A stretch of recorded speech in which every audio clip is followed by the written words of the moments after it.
kasih. Baik, Kiai. Selanjutnya, karena yang disangkakan kepada saya adalah saya menyebarkan berita bohong, maka coba mari kita bohong dalam perspektif agama itu seperti apa. Nanti saya minta pendapat Kiai sebagai saksi ahli. Yakni Al-Kadzab Al-Imam Ibn Manzur dalam kitab Lisanul Arab, Al-Imam Ibn Manzur dalam kitab Lisanul Arab, yakni Al-Kadzab yakni Nabi Siddiq, yakni dusta itu adalah lawan kata daripada jujur.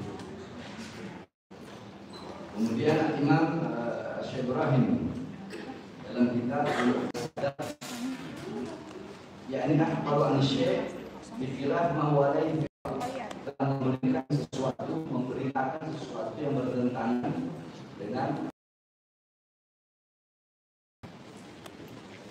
Kemudian Muhammad Ismail dalam kitabnya Mu'jam Al-Fas Al-Quran Karim mengatakan bahwasanya Al-Kadzab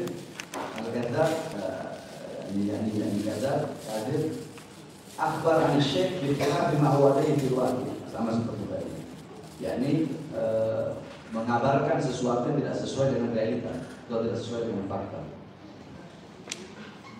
Kemudian juga dikatakan kadzaba, yakni al-dhon ausami awran, yakni bohong itu adalah persamaan kata daripada salah, yakni salah atau dhon, yakni salah sangka.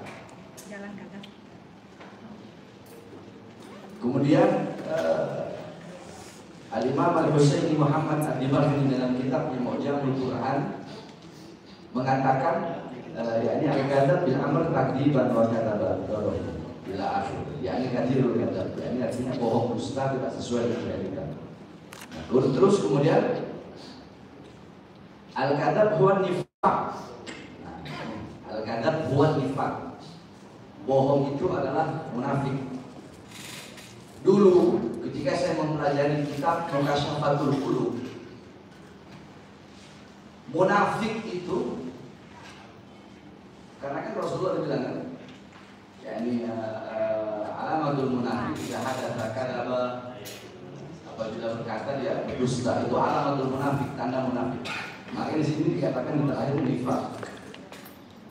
Munafik menurut para ulama, setahu saya yang saya pelajari dalam kitab Mukasyfatul Qulub karya Al-Imam Al-Ghazali, munafik itu diambil dari kata nafiqul yarbu.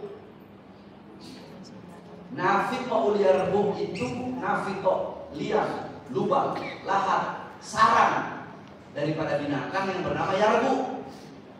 Yarbu itu sejenis tikus, cuma bukan tikus. Kaki belakangnya lebih pendek dari tikus, buntutnya lebih panjang daripada tikus. Lahu hujratain.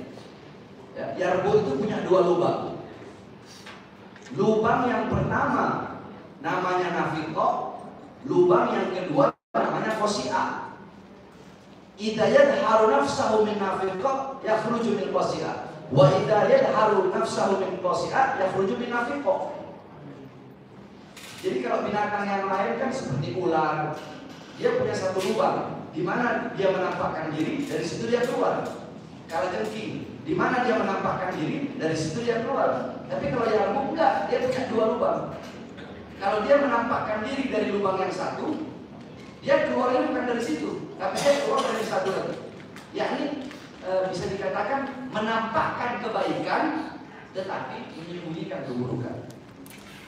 Menampakkan kelembutan, tetapi menyembunyikan kekerasan hati. Nah, ini yang apa? Nifaq dari Al-Kadzab, ini nifaq. Setelah saya ini dengan asal kata dari kata munafik, itu dari kata nafiqul yarbu. Nah, saya disangkakan memberitakan berita bohong. Sedangkan saya ini orang paham. Seperti tadi yang Kiai sampaikan. Ya, ini ida ja'akumul fasik. Ya, ini kalau datang orang fasik bawa kabar tabayun. Kan begitu. Yang menceritakan kepada saya itu adalah anggota keluarga. Jadi saya bukan hanya melihat dari foto-foto saja, enggak. Kalau hanya sekedar foto saja, itu tidak meyakinkan hati saya untuk mengucapkan, untuk menyampaikan kepada umat. Kalau hanya sekedar foto tidak meyakinkan saya.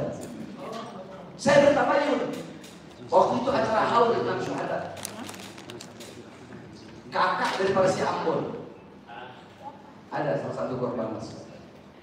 Saya tanya benar begini. Dan saya yakin mereka bukan orang fasik. Sehingga saya berani untuk menyampaikan itu dan saya meyakini itu benar adanya. Tolong kita pendapat. Terima kasih Hakim Ketua dalam penasihat hukum. Dalam definisi kemunafikan atau dengan kata lain adalah kebohongan, Islam itu selalu mengedepankan yang pertama adalah transparansi, keterbukaan, dan melarang adanya kezaliman dan penyembunyian sesuatu. Nah, Islam sangat jelas sekali melarang umat Islam dimanapun mereka berada untuk memulai memiliki sikap ganda. Sikap ganda terutama dalam menghadapi berbagai macam permasalahan. Oleh karena itu, dalam bahasa ilmu sosiologi, munafik itu adalah manusia yang mengalami split personality, yang mengalami sikap kegandaan, kejiwaannya ganda. Nah, Rasul Shallallahu Alaihi Wasallam mengatakan di begitu banyak hadis bahwa tanda-tanda kemunafikan yang paling umum dalam diri seseorang adalah 3. Yang pertama, kalau dia berbicara pasti bohong. Kalau dia diberikan amanah, pasti dia menyalahi amanah. Kalau dia berjanji, pasti dia menyalahi janji tersebut. Oleh karena itu, Nabi menegaskan, ditanya Rasulullah, su'ila Rasul, jabatan, apakah seorang muslim itu bisa menjadi penakut? Nabi bilang bisa.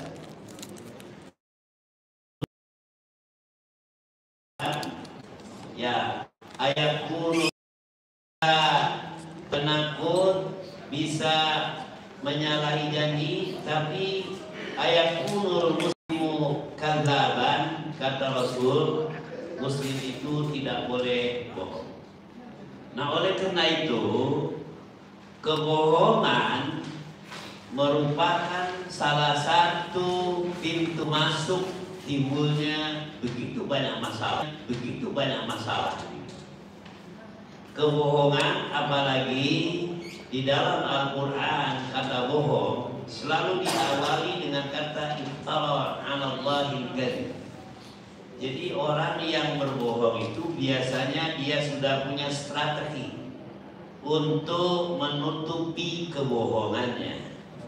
Maka banyak sekali ayat Al-Quran, antara lain Allah berfirman, innama yaftaril kadziba la yu'minuna bi ayatillah wa ulaika humul kadzibun. Nah, itu bahasa yang digambarkan dan dipakai oleh Allah dalam memberikan gambaran tentang perilaku manusia berbohong. Nah, orang-orang munafik itu sudah terbiasa dengan kebohongan. Maka diingatkanlah kita, alaikum bisidqi fa inna sidqa yahdi ila birri wa innal birra yahdi ila al-jannah wa la yazalu ar-rajulu yataharra sidqa hatta yuktaba 'inda Allahi siddiqan. Kamu harus berbuat jujur, karena jujur mendorong kamu untuk melakukan sesuatu yang baik. Kebaikan akan mendorong kamu untuk masuk ke dalam surga. Seseorang yang selalu berbuat baik maka diberi gelar siddiq. Begitu juga hati-hati kamu dengan bohong. Iya kumwan kadhib. Karena kebohongan itu akan mendorong kamu untuk melakukan sesuatu yang buruk dan dosa. Dan dosa kamu itu akan membawa kamu ke neraka. Orang yang selalu berbohong maka diberi titel namanya kadzdzab. Nah, di zaman Rasul ada seorang yang mengklaim dirinya adalah seorang nabi, maka diberi nama Musailamah al-Kadzdzab. Abu Bakar As-Siddiq adalah mertuanya Nabi, sahabatnya Nabi, diberi gelarlah beliau adalah orang yang paling dipercayai. Nah, dalam konteks ini kemunafikan dimanapun adanya, baik itu kemunafikan di kantor, kemunafikan di lembaga, kemunafikan di rumah tangga, itu akan menjadi sumber kekacauan. Nah, kita tahu sejarah, ada seorang pinter, seorang hebat berpengalaman, itu namanya Abdullah bin Ubay bin Salul. Beliau itu bukan orang sembarangan, tokoh cendekiawan, tokoh masyarakat, tetapi dia adalah dedengkotnya orang munafik dalam sejarah. Nah, kader-kader munafik saat ini ada di mana-mana. Jadi jangan kira orang yang pintar itu tidak mengalami split personality. Orang yang pintar banyak yang munafik. Nah, juga banyak pemimpin yang munafik. Baik pemimpin skala organisasi sosial keagamaan ataupun pemimpin-pemimpin organisasi politik dan lain sebagainya. Nah, oleh karena itu menyampaikan kebenaran ya dengan niat untuk memberikan pencerahan itu adalah salah satu yang harus dijadikan sebagai pilar untuk membendung bersebarnya sikap-sikap kemunafikan di dalam diri individu dan masyarakat. Dan kita perlu mendorong semuanya ini untuk dapat diketahui oleh publik. Jangan sampai kita salah menilai. Kenapa? Orang munafik itu pandai. Maka di dalam Al-Quran juga dijelaskan ada surah Al-Munafiqun. Mengapa? Dia bersumpah atas nama agama, dia bersumpah dengan menggunakan kitab suci, tetapi implementasi dan perilakunya di lapangan justru sangat berbeda dengan yang seharusnya dilakukan sesuai dengan ajaran Al-Quran. Maka mereka dikatakan ittakhadhu aymanahum junnatan fasaddu an sabilillah. Ya, mereka selalu bersumpah, tapi di balik sumpahnya itu ada sesuatu yang mereka ingin raih. Nah, oleh karena itu sebuah negara, sebuah perusahaan apabila dikendalikan oleh manusia dengan split personality dalam bahasa modern, maka akan terjadi kekacauan. Begitu pula apabila seorang dengan tokoh sentral, dengan kekuasaan, dengan pengikut yang besar, tapi memiliki sifat kemunafikan, maka yang akan terjadi adalah kekacauan. Kelihatan bagus, tapi faktanya nanti justru akan sangat berbahaya. Baik, terima kasih. Jadi tadi masalah riba sudah, masalah bohong sudah. Nah, sekarang masalah fitnah atau buhtan. Baik, ingin saya bertanya kepada Kiai ya. Karena ini masalah ceramah. Jadi ceramah saya ini dibilangnya kan bohong, menyebarkan berita bohong, ya kan? Tadi udah saya jelaskan udah saya tanya kepada Kiai dalil-dalil apa riba yang dibolehkan, bohong. Nah, sekarang masalah fitnah. Al-Imam Al-Jurjani, karena fitnah atau buhtan itu kan sesuatu yang saya bacakan. Yakni qala Al-Jurjani, al-fitnah hiya ma yubayyinu bihi halul insan min al-khair wa syarr. Kitab At-Ta'rifat. Dalam kitab At-Ta'rifat, Al-Imam Al-Jurjani berkata, fitnah itu adalah apa-apa yang menjelaskan keadaan. Yakni ma yubayyinu bihi hal, yang menjelaskan tentang keadaan manusia minal khairi wasyarr, baik hal yang baik atau hal yang buruk. Jadi menurut Imam Al-Jurjani, fitnah itu yakni secara istilah keadaan baiknya atau buruknya. Itu Imam Al-Jurjani.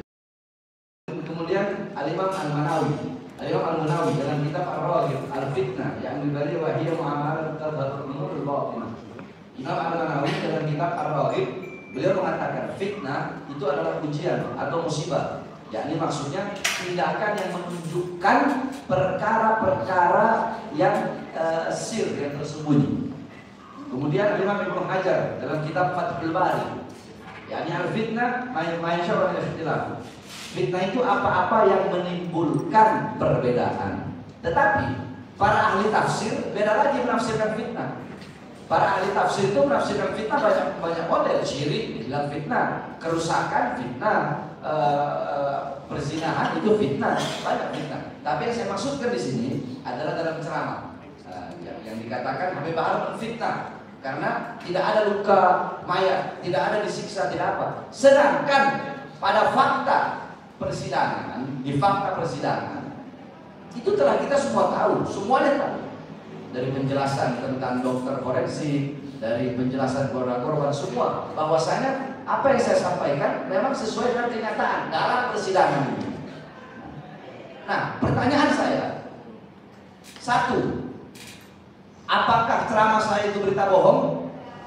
Dua, apakah ceramah saya itu ghibah yang dibolehkan? Andaikan itu ghibah. Tiga, apakah ceramah saya itu fitnah atau bukan? Itu saja jawaban pertanyaannya.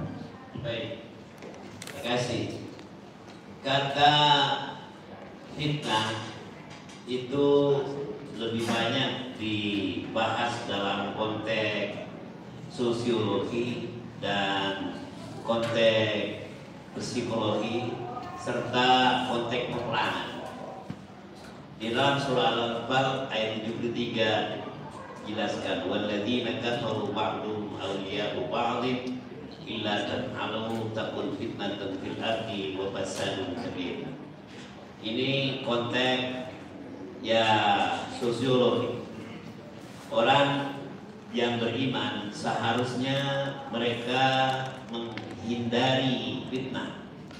Kalau mereka bersatu, maka fitnah tidak akan terjadi di kalangan umat Islam. Para ahli tafsir termasuk Al-Imam Al-Baghawi rahimahullah mengatakan fitnah dalam hal ini adalah kesatuan umat Islam dalam menghadapi berbagai macam tantangan, baik tantangannya itu internal atau eksternal. Tiga pertanyaan Habib yang disampaikan tadi. Yang pertama, apakah ceramah itu masuk dalam kategori fitnah? Saya mengatakan tidak. Karena apa? Karena itu menyampaikan sesuatu yang jelas dan faktanya ada, kecuali kalau itu mengada-ngada. Ya, berarti itu bukan masuk dalam kategori fitnah. Yang kedua, apakah itu dalam kategori buhtan? Buhtan itu artinya mengada-ngada, sesuatu yang tidak ada diada-adakan, atau sesuatu yang ada bentuknya tidak besar tapi diperbesar, atau bentuknya kecil tapi diperbesar, atau besar diperkecil. Itu namanya buhtan mubin, atau di dalam bahasa lain adalah hoax. Hoax juga masuk dalam istilah ifkun, hadithul ifki. Ya, hadithul ifki di mana istri Rasulullah itu dituduh melakukan perselingkuhan dengan salah seorang sahabat. Nah, itu namanya apa? Atau buhtan. Oleh karena itu, wailun likulli afakin asim, celakalah bagi orang yang menyebarluaskan kebohongan dan berbagai macam sikap yang tidak terpuji. Nah, yang ketiga, apakah itu termasuk bohong? Tadi sudah dijelaskan ya. Itu buhtan, kemudian ikrar, fitnah, satu lagi. Iya. Ya, ghibah yang dibolehkan itu masuk. Jadi maksudnya bahwa ceramah-ceramah tersebut tidak termasuk dalam kategori kebohongan, manipulasi, fitnah, atau ya hoax, karena dia menceritakan fakta yang ada sesuai dengan ilmu yang diterimanya dengan penuh keyakinan. Jadi saya pikir itu hal yang perlu saya jelaskan. Berarti intinya Kiai, dalam agama ceramah saya bukanlah kizib, bukanlah bohong, bukanlah hadisul ifki, berita dilebih-lebihkan, atau bukanlah buhtan, bukanlah fitnah, sekalipun riba termasuk riba yang dibolehkan. Apa benar seperti itu? Betul. Baik. Pertanyaan terakhir. Pertanyaan terakhir saya, Kiai, tentang saksi, ya, BAP saksi ahli agama dari pihak JPU. Di sini saksi ahli, siapa? Profesor Ahmad Syafi'i, Profesor Rahmat Syafi'i, Ketua Umum MUI Jawa Barat. Di sini profesor itu mengatakan, saksi ahli dari JPU, saya ahli agama, mengatakan Habib Bahar Smith ceramahnya telah melakukan pembelokan makna dan tafsir. Wa birahmati fabidzalika falyafrahu wa khairu mimma yajma'un. Habib Bahar bin Smith dalam menjelaskan arti falyafrahu dengan mengutip tafsir Jami'ul Bayan. Jami'ul Bayan di Adur tafsir Jami'ul tafsir Jami'ul. Nah, di sini dikatakan belokkan makna tadi. Ya. Jadi dalam hal ini, menggembirakan kelahiran Nabi, membawa risalah yang risalah Al-Quran. Kemudian Habib Bahar Smith dengan sengaja menggiring opini, bahasanya menggiring opini hingga mengatakan Allah zat yang pertama bermaulid kepada Nabi. Allah zat yang pertama bermaulid kepada Nabi. Dimaksudkan upaya agar masyarakat mengkultuskan para habib, termasuk dia sendiri. Terbukti di akhir ceramahnya ditutup dengan lagu-lagu qasidah yang syairnya mengagung-agungkan dirinya sendiri. Jadi Kiai, dalam ceramah saya mengatakan, jikalau intisari maulid. Ini dalam ceramah saya. Ya. Allah kan berfirman dalam Al-Quran, Qul bifadlillah wa birahmati fabidzalika falyafrahu. Katakanlah dengan karunia Allah dan dengan rahmat Allah, maka dengan karunia dan rahmat tersebut falyafrahu, maka hendaklah mereka bergembira. Kan kita ada metode tafsir namanya tafsir bil ma'thur. Benar? Benar ya? Tafsir bil ma'thur itu kan menafsirkan ayat Al-Quran dengan ayat yang lain. Nah, sedangkan dalam ayat yang lain, wa ma arsalnaka illa rahmatan lil alamin. Sehingga yang dimaksudkan rahmat di situ adalah Nabi Muhammad. Makanya dikatakan, maka dengan adanya Al-Quran, adanya Islam dan adanya Nabi Muhammad sebagai rahmat bagi seluruh alam semesta, falyafrahu, hendaklah mereka bergembira. Itu perintah Allah. Nah, saya katakan, jikalau lubabul maulid, intisari maulid adalah bergembira dengan kelahiran Nabi. Kalau intisarinya maulid, kalau hakikatnya maulid itu adalah bergembira dengan lahirnya Nabi, maka berarti yang pertama kali bermaulid itu Allah. Kenapa? Karena Allah lah yang pertama kali bergembira dengan kelahiran Nabi. Cuma cara Allah bergembira itu beda. Seperti saya mengatakan dalam ceramah, jikalau intisari maulid adalah mengagungkan, memuliakan kelahiran Nabi Muhammad, maka berarti Allah yang pertama kali bermaulid. Kenapa? Karena Allah yang pertama kali memuliakan dan mengagungkan kelahiran Nabi Muhammad.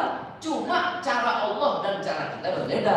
Cara kita seperti apa? Ngumpul banyak orang, baca maulid, baca rawi, ada penceramah, ngasih makan, ngasih sedekah, baca qasidah. Itu cara kita. Allah punya cara sendiri. Bagaimana cara Allah Subhanahu wa ta'ala untuk memuliakan dan mengagungkan hari kelahiran Nabi? Satu, Wulida sallallahu alaihi wasallam Isnin Rabiul Awwal amal fil wa summiya ama wiladati amal fil li'anna malik al-Habasyah ja'ala al-Ka'bah ja'ala Makkah li hatmil Ka'bah. Nabi Muhammad lahir pada hari Senin tanggal 12 Rabiul Awal tahun gajah. Dinamakan tahun gajah karena pada saat itu Raja Habasyah datang ke Mekah ingin menghancurkan Ka'bah. Tapi Allah hancurkan pasukan gajah tersebut. Allah utus burung ababil dari neraka. Satu ekor burung bawa 3 buah batu. Satu batu di kaki kanannya, satu batu di kaki kirinya, satu batu di mulutnya. Ketika dilemparkan itu batu, jatuh di kepala tentara gajah, tembus sampai ke kaki. Makanya dikatakan fajalahu ka'asfin ma'kul dalam Al-Quran Allah katakan.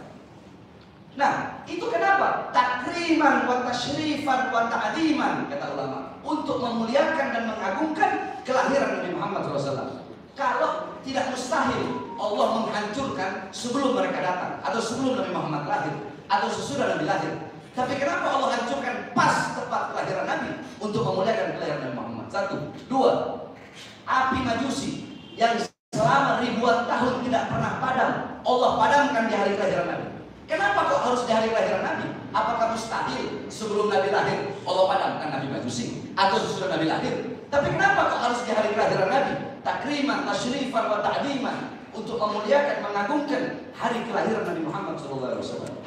Sumur-sumur yang mengering memancarkan air, pohon-pohon yang kering tumbuh daunnya di hari lahir Nabi. Kenapa kok harus di hari lahir Nabi? Apakah mustahil sebelum Nabi lahir atau sesudah Nabi lahir? Tapi kenapa di hari lahir Nabi? Takriman, wa tasyrifan, wa ta'diman, memuliakan, mengagungkan kelahiran Nabi Muhammad SAW. Sampai-sampai waktu sahur menurut para ulama sepertiga malam menjadi sa'atul ijabah, menjadi waktu dikabulkan doa. Kenapa? Kata para ulama, karena Nabi Muhammad lahir di sepertiga malam, sehingga Allah ingin memuliakan waktu tempat kelahiran Nabi sebagai waktu yang menjadi dikabulkan doa. Itu kan cara Allah memuliakan. Kalau intisari maulid memuliakan, mengagungkan kelahiran Nabi, ya berarti Allah yang pertama kali bermaulid. Itu satu. Yang kedua, jikalau intisari maulid, namanya maulid kan pasti diceritakan sejarah Nabi.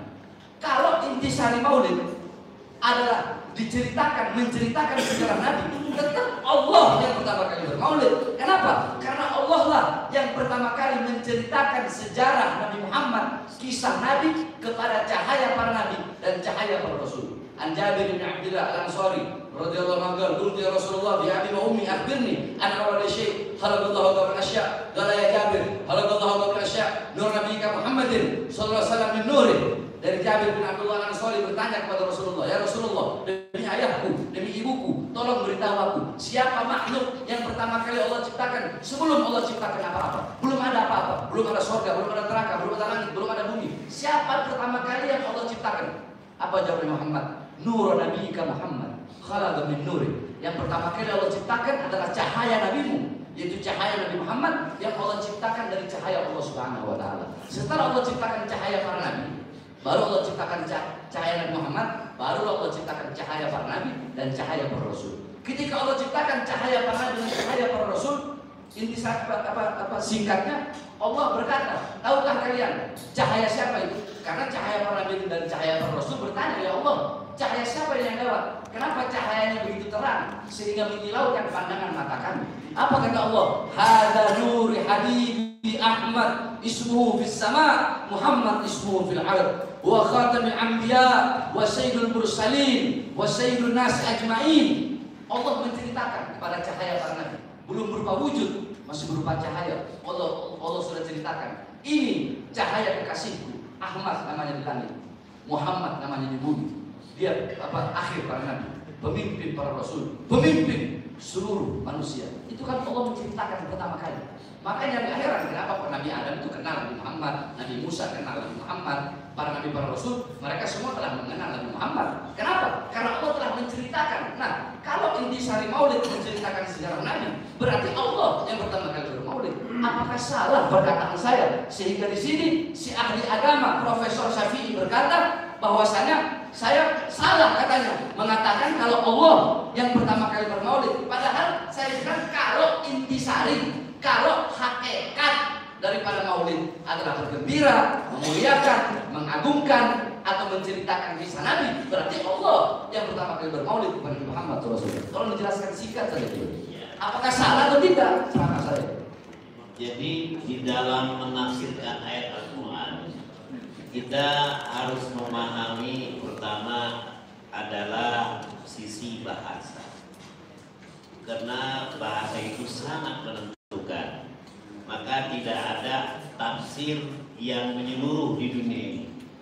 Tafsir Al-Manar, tafsir Al-Tabari, tafsir Al-Baghawi, tafsir yang lain, ya baik yang di dalam negeri, seumpamanya Al-Azhar, Al-Misbah, itu tidak ada yang sempurna. Maka dibutuhkan kunci paling penting adalah bahasa.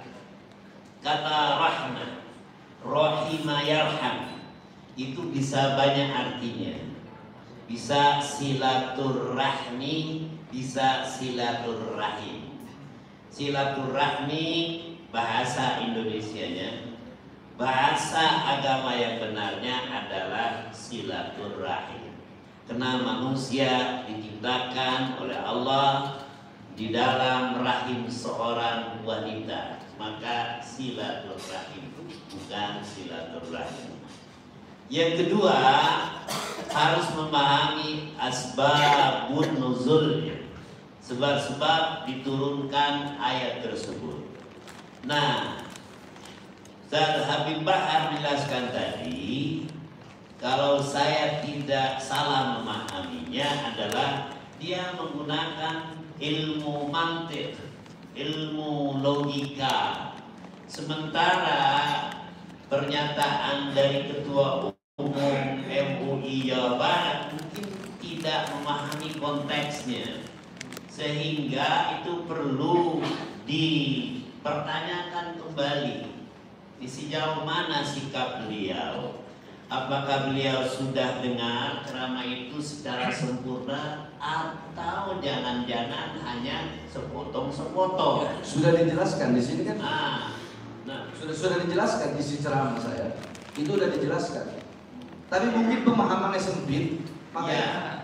Nah, oleh karena itu tidak semua ketua MUI baik lokal ataupun pusat punya ya literasi yang sama dalam memahami agama ini. Ada yang jadi kuat karena memang didorong ya oleh pihak lain agar bisa mengisi kekosongan tersebut. Jadi memang ini perlu diperjelas kembali. Saya coba nanti untuk menanyakan kepada Ustaz Rahman, kok bisa seperti itu? Apakah beliau punya pandangan yang berbeda dan pemahaman yang tidak lengkap sehingga kesimpulannya berbeda? Tapi kalau dari sisi ilmu kalam, kita ilmu falsafah, ya tidak menjadi masalah. Karena ini kita sudah memasuki kerana ilmu kalam. Nah, ilmu kalam itu dekat dengan ilmu falsafah. Apakah dia memahami dari falsafah Helenitas atau falsafah Islam atau falsafah Yunani? Nah, itu nanti ada cabang-cabangnya. Nah, oleh karena itu kita harus memahami bahasa, memahami ilmu kalam, memahami ilmu mantik. Semuanya itu akan menjadi sangat penting untuk memahami ayat Al-Quran secara konkret. Baik, ya, saya belajar 12 kan ilmu: mantik, bayan, ma'ani, munadharah, balaghah, lughah, syair, arud, ilmu tarjih wa ta'dil. Alhamdulillah saya belajar itu semua. Di situ saya bukan tidak membawa dalil dengan langsung gitu. Saya bawa dalil hadisnya. Saya bawa dalil semuanya. Maksud saya seperti ini. Dan saya tidak pernah bilang ulama ini salah, itu salah, kecuali jelas-jelas dia bodoh. Seperti contoh Said Effendi. Itu jelas karena dia mengatakan pokoknya saya tentang dia waktu itu. Saya tentang karena pemahamannya salah, tidak salah. Nah, jadi kan seorang ulama itu kan harus apalagi profesor harus berwawasan luas. Maksudnya berpikir janganlah. Maksudnya seperti ini. Ini maulid. Seperti saya ini maulid. Saya maulid, saya tahlilan, saya yasinan, saya baca kunut. Tapi saya tidak pernah menyalahkan orang yang nggak maulid. Nggak maulidan silahkan. Yang nggak maulidan mungkin punya dalil, saya yang maulidan punya dalil. Tapi saya nggak mau menyalahkan kalian yang nggak maulid. Contoh seperti yang Muhammadiyah, kan? Atau Ahlus Sunnah kita sunni ada Wahabi yang nggak suka tahlilan. Saya tidak menyalahkan, nggak apa-apa. Kalau nggak mau tahlilan nggak apa-apa. Tapi jangan saling menyalahkan itu. Saya tidak menyalahkan. Kami tidak pernah menyalahkan. Tapi jangan menyalahkan apalagi ini masalah maulid. Dan setahu saya si profesor ini NU, kok bisa menyalahin maulid ini? Berarti kan dia ragukan NU-nya. Itu satu. Terus selanjutnya tentang pengkultusan tadi. Jadi dia bilang saya itu menggiring opini untuk masyarakat agar mengkultuskan diri, bukan mengkultuskan diri, mengkultuskan para habib, mengkultuskan para habib, termasuk dia sendiri, berarti kan termasuk saya. Jadi istilahnya Habib Bahar itu ceramahnya nyuruh buat orang mengkultuskan para habaib dan mengkultuskan diri sendiri. Padahal dalam ceramah saya tidak bahas keutamaan habaib. Bagaimana kalau saya bahas keutamaan habaib? Bukan dibilang mengkultuskan lagi, bisa-bisa dibilang saya menuhankan habaib. Padahal saya tidak bahas keutamaan, tapi dibilang mengkultuskan habib. Ayat tadi telah antum bawa. Innama yuridullah liyudhi'ankum rijsa al bait wal yutahhirakum. Sesungguhnya Allah menghendaki mengeluarkan kotoran-kotoran dalam diri kalian. Wahai keluarga Nabi, wahai anak cucu Nabi, Allah keluarkan kotoran dalam diri kalian dan mensucikan kalian dengan suci-sucinya. Itu satu ayat Quran. Kalau ingkar ayat Quran, kafir, murtad, riddah, keluar dari Islam. Dua, Qul la as'alukum alaihi ajran illa mawaddata fil qurba. Siapa al-qurba? Al-qurba keluarga Nabi Muhammad, keturunan Nabi Muhammad. Kiai, saya ingin bertanya kepada Kiai, apakah saya Bahar bin Ali bin Smith ingin dilahirkan sebagai habib? Apa saya ingin bertanya, yang menjadikan seseorang habib itu apa? Apakah ilmu? Apakah harta? Apakah wajah yang menjadikan dia itu habib? jawab. Ya, dalam sejarah jelas Ahlul Bait itu adalah minal ashraf. Al-ashraf itu adalah habaib. Di negara-negara Arab itu dikenalnya bukan habaib, al-ashraf. Baik itu yang ada di Yaman, yang ada di Liga Arab, sampai yang ada di Maroko. Kelahiran seorang kan tidak bisa ditentukan oleh manusia, itu adalah rahasia Allah. Beruntunglah ya mereka yang termasuk dalam kategori al-ashraf. Nah, mudah-mudahan ya al-ashraf ini terus meneruskan perjuangan dalam menyampaikan dakwah Islamiyah. Juga yang namanya wali songo, al-auliya, al-tis'a juga dari mereka kita paham betul. Sementara ada pendapat yang mengatakan ada beberapa dari Cina itu versinya Belanda yang memang tidak benar. Dan kita sudah koreksi itu dan sudah diakui. Baik. Ya. Pertanyaan saya Kiai, apakah ilmu yang menjadikan seseorang itu ashraf? Iya. Kemuliaan seorang itu bukan karena keturunannya, tapi Maksudnya begini, apakah ilmu, apakah wajah yang menjadikan seseorang itu bisa menjadi habib? Apakah orang ilmunya tinggi terus langsung bisa dipanggil habib walaupun tidak ada keturunan? Zuriyahnya lah. Nah, itu Zuriyahnya. Nah, berarti kan yang menjadikan seseorang itu sayyid, habib atau syarif yang jamaknya dzurriyah yang memiliki garis keturunan yang bersambung kepada Rasulullah. Dan itu kan bukan kemauan kita. Dan kita tidak minta dimuliakan, kita tidak minta diagungkan, jangankan untuk dikultuskan. Itu perintah Allah. Dan saya tidak pernah membahas tentang kalian harus cium tangan sama saya. Tidak, saya tidak butuh, bahkan saya nggak mau syukro. Saya tidak butuh ketenaran. Jadi sama seperti begini Kiai, mohon maaf Kiai, saya ini kan ke Kiai langsung ya, mohon maaf. Ketika Kiai zawalul akal, ketika Kiai akarnya hilang, junun lah, gila seketika dia, mohon maaf, gila seketika. Ketika itu Kiai hilang nggak ilmunya? Kalau Kiai hilang akal, tiba-tiba gila itu ilmunya Kiai hilang nggak? Enggak. Contohlah ustaz gitu ya, ustaz atau kiai, tiba-tiba gila, tiba-tiba dia gila, ilmunya hilang nggak? Ilmunya dia. Ilmunya orang itu bisa hilang kalau dia mengalami kegangguan jiwa dalam. Itu maksud saya, gangguan jiwa, gila, dia gila, ilmunya hilang nggak? Tolong dijawab. Bisa hilang. Nah, ada habib gila, habibnya hilang nggak? Habibnya tetap nggak bisa hilang. Kenapa? Karena bid'atur Rasul, darah daging Rasulullah. Nah itu maksud saya itu. Makanya saya heran kenapa di sini kok saksi ahli dari Jibril mengatakan mengkultuskan. Sebentar Kiai. Padahal dalam ceramah saya tidak pernah membahas keutamaan para dzurriyyah Nabi Muhammad. Bagaimana kalau saya bahas? Jadi ibarat kata Nabi Adam, Allah udah suruh, Adam, jangan dekati, la taqrabu hadhihi syajarah, jangan kamu dekati ke pohon. Deketin pohon aja nggak boleh, apalagi makan. Nah, saya tidak membahas keutamaan Habib saja, dibilang mengkultuskan Habib, apalagi saya bahas keutamaan Habib, kan begitu. Nah, pertanyaan saya selanjutnya. Karena udah terlanjur masuk dalam jurang masuk dalam air habaib tadi. Jadi sekalian saja kita bahas masalah keutamaan habaib. Dan harus fair karena kita maksudnya saya pernah belajar agama, Kiai sebagai saksi ahli agama. Qala Rasul sallallahu alaihi wasallam, "Hum itrati, khuliqu min tinati, fawailul lil mukadzibina bi fadlihim. Man ahabbahu Allah, man abghadahu Allah." Mereka keluargaku, mereka anak cucuku, mereka diciptakan dari tanahku.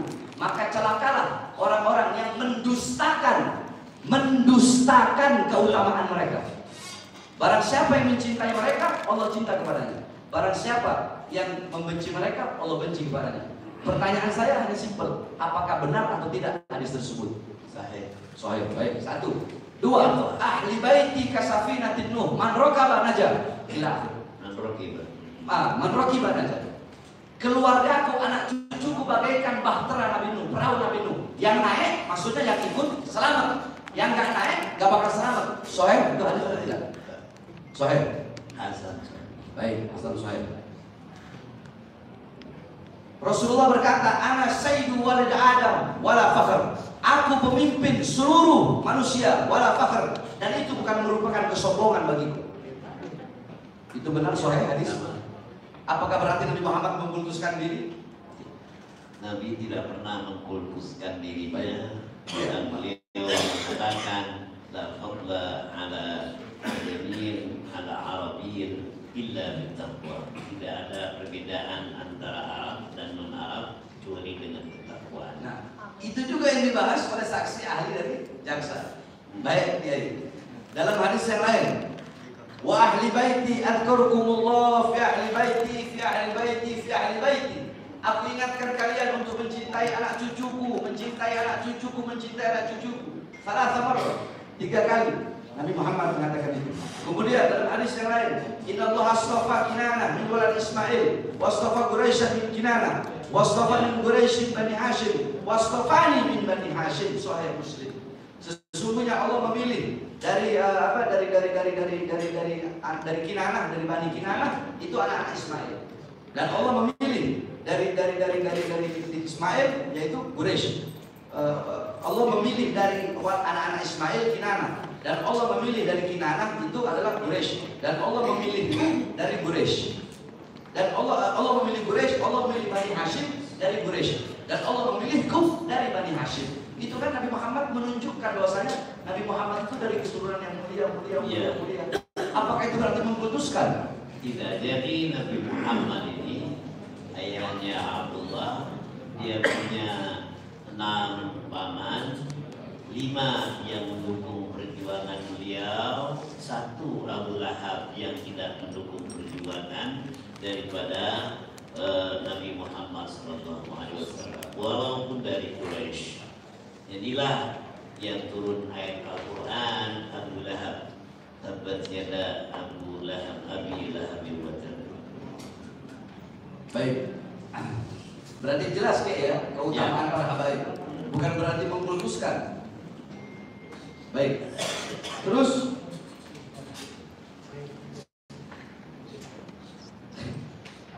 di sini dikatakan mana yang menunjukkan Arab? Yakni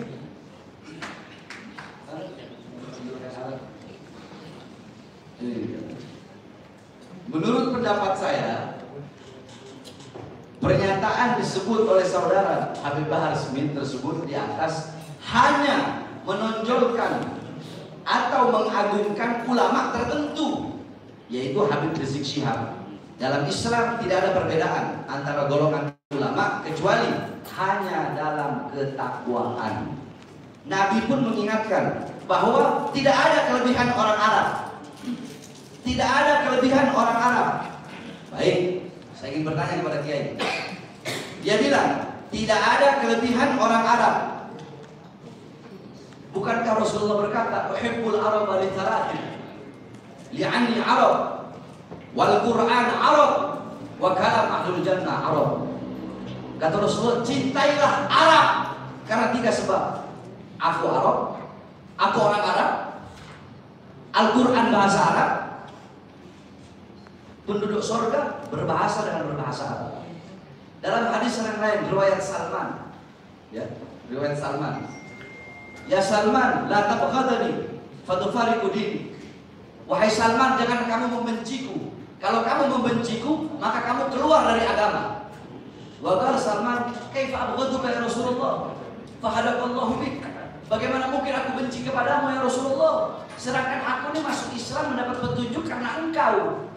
Apa kata Nabi? Tabghadul Arab, tabghadani. Membenci Arab, membenciku. Berarti membenci Arab sama seperti membenci Rasulullah. Membenci Rasulullah berarti kan mafhumnya keluar dari Islam, riddah, murtad. Di sini dia berkata, Nabi pun mengingatkan tidak ada kelebihan orang Arab. Ini jelas salah, ya? Tolong dijelaskan. tentang hadis. Hadis yang saya bawa ini sobek semua. Hadis wahibbul Habibul Arab di salas. Cintailah ahibbal Arab di salas. Ya, itu ada salah satu ruwatul hadis yang dianggap oleh para ahli hadis ghairu mausul. Dalam sebuah kitab An-Naqdu Al-Hadis itu coba dibaca kembali karena banyak pendapat-pendapat seputar masalah ahibbul Arab di salas. Nah, itu di referensinya diperkuat sehingga literasi itu tidak menjadi perdebatan. Nah, kalau dalam konteks pemahaman syariah jelas ya kita tidak mempertanyakan, tidak mempersoalkan soal Arab. Ya, kenapa? Al-Quran inna anzalnahu bilisanin arabiyyin mubin. Jelas. Nah, kata arabiyyin mubin itu maknanya sangat luas. Termasuk di dalamnya adalah bahasa Al-Quran dengan usul bahasa Quraisy yang sangat indah. Jadi ada sebuah buku tulisan, buku judulnya Al-Arab, ya Syamsul Arab Tasqat ada Uruba. Jadi matahari Arab menyinari benua Eropa. Artinya apa? Ternyata dimaksudkan itu adalah keunggulan umat Islam dalam menguasai benua Eropa selama 700 tahun lebih, terutama di jadi pengertian Al-Arab. Baik, Kiai, banyak sekarang aliran-aliran liberalisme, di mana mereka jelas anti Arab. Betul. Kiai membetulkan itu kan? Membetulkan itu? Tidak. Enggak, maksudnya membetulkan kalau mereka itu anti Arab. Betul. Ada kaum liberalisme. Bukan Ya. ada, sudah banyak. Nah, itu dia. Nah, itu maksud saya. Saya ceramah, Kiai. Saya, dalam diri saya ini ada darah Arab, darah Quraisy, darah Rasulullah. Asli suku Indonesianya, dari saya punya abah, saya suku Sanger, suku Bugis, Sanger, Bugis, kemudian Sanger, Bugis, Ternate. 3 dari saya punya abah. Dari saya punya ibu, suku Bajo, suku Buton, Minahasa, sama Flores. 4 suku dari saya punya ibu, dari abah 3. Yang satunya kan langsung ke Rasulullah. Saya tidak, dalam ceramah itu saya tidak pernah menyudutkan suku manapun, nggak pernah. Tapi kenapa kok ada orang yang anti Arab, bahkan mengatakan jenggot budaya Arab, gamis budaya Arab, bahkan ada yang mengatakan Islam kita bukan Islam Arab. Terus Wali Songo itu mana? Bukan orang Arab. Yang bawa Islam kemari, Islam dari mana? Islam dari Eropa. Islam dari mana? Dari Amerika. Islam dari Cina. Bukankah Islam itu berasal dari Arab? Maksud saya kenapa kok harus membawa Arab? Begitu maksud saya. Tidak perlulah bawa itu. Karena di sini jelas apa yakni menonjolkan Arab begitu. Maksudnya padahal saya tidak pernah, saya juga kenal sama dia. Nah, saya tidak pernah menyudutkan organisasi manapun, suku manapun, agama manapun, ras manapun. Dan dikatakan ya itu tadi, seperti tadi, saya hanya mengagungkan, menonjolkan satu ulama tertentu. Mungkin dia nggak pernah ketika saya bagaimana saya menceritakan Faqih Muqaddam Muhammad bin Ali Ba'alawi dalam ceramah di umur 7 tahun mengkhatamkan Al-Quran dalam 1 rakaat sholatnya. Bagaimana saya menceritakan Habib Abdullah bin Abu Bakar al-Idrus di umur 6 tahun beliau berpuasa selama 2 tahun berturut-turut dan cuma berbuka dengan 2 butir kurma. Bagaimana Syekh Abu Bakar bin Salim, beliau selama 20 tahun tidak pernah tidur, tidurnya hanya bersandar. Ini kan saya kan banyak bawa para ulama, para kiai, para habaib. Bagaimana saya bawa dalam ceramah ketika Bung Tomo berceramah sama ibu di Surabaya. Bung Tomo datang kepada Kiai Haji Hasyim Asy'ari. Kiai Haji Hasyim Asy'ari berkata, "Hubbul watan minal iman." Cinta tanah air sebagian daripada iman. Kok dibilang saya hanya menonjolkan satu sosok? Oke lah, saya menonjolkan satu sosok, nggak apa-apa. Saya ingin bertanya kepada Kiai, ketika Allah berkata, Inna awwala baitin wudi'a linnas bi Makkah al-mubarakah. Rumah yang pertama Allah letakkan bagi manusia itu di Makkah. Apakah berarti tempat-tempat yang lain tidak berkah? Saya ingin bertanya itu aja. Jadi tidak. Ini, maksud saya begini, Kay. Saya ingin jawaban dari, maksudnya jawaban Kay yang terlalu panjang. Maksudnya pertanyaan saya kan hanya singkat. Maksudnya apakah itu jadi ketika Allah berkata rumah pertama itu adalah di Makkah, yaitu Ka'bah. Nah, apakah berarti tempat-tempat yang lain tidak mulia? Itu maksud saya. Tidak. Tidak kan? Tidak. Nabi mengatakan innama ju'ilat hiyal ardu masjidan wa tahura. Semua bumi itu adalah bersih. Ya. Baik. Ayat yang dibacakan tadi, inna awwala baitin wudi'a lin-nas alladzi bi Bakkah. Bakkah itu artinya tempat di mana orang sangat menangis, kata baka yabkika. Setiap orang datang ke sana meneteskan air matanya dan minta ampun atas segala dosa-dosa yang telah ditimbunnya. Maka disebutlah kata baka ya yabki bukaan syadida, karena Siti Hajar dengan anaknya Ismail yang merasa haus mencari air untuk diminum, dapatlah itu air Zam-Zam. Makanya awwala baitin wudi'a lin-nas alamin. Pertanyaan saya, apakah itu berarti Allah hanya mengkhususkan satu saja? Kan enggak kan? Ya. Berarti kan bukan berarti ketika Allah menonjolkan satu tempat berarti tempat yang lain seperti kita bilang tadi masjid. Iya. Semua adalah masjid. Iya. Nah, ada satu hadis sahih. Qala Rasul, salatun fi masjidi hada afdal min alfi salatin fi ma siwahu illa Masjidil Haram. Salatun fi Masjidil Haram afdal min mi'ati alfi salatin fi ma siwahu. Salat di masjidku ini lebih utama daripada 1000 kali salat dibandingkan masjid yang lain, kecuali Masjidil Haram. Salat di Masjidil Haram lebih utama daripada 100.000 kali salat dibandingkan dengan masjid-masjid yang lain. Nah, ketika Rasulullah mengutamakan, ketika Rasulullah memuliakan Masjidil Haram, apakah berarti tempat-tempat yang itu hina? Kan enggak. Logika. Maksud saya begitu. Terus pertanyaan selanjutnya, air Zam-Zam itu air yang berkah, iya kan? Nah, ketika saya meminum air Zam-Zam, apakah berarti saya tidak butuh minum kepada air-air yang lain? Apakah ketika saya memilih air Zam-Zam berarti saya mengkultuskan air Zam-Zam, atau hanya menonjolkan air Zam-Zam saja dan tidak butuh kepada air minum yang lain? Kan enggak. Ya, betul. Nah, terus kayu gahru, saya bilang, Kiai, kayu gahru itu lebih mahal daripada kayu cendana, lebih mahal daripada kayu jati. Karena faktanya begitu. Tapi ketika saya berkata seperti itu, apakah saya merendahkan kayu cendana? Apakah saya merendahkan kayu jati? Terus apakah akan berkurang nilai daripada harga kayu-kayu yang tidak saya sebutkan itu? Kan enggak. Oke.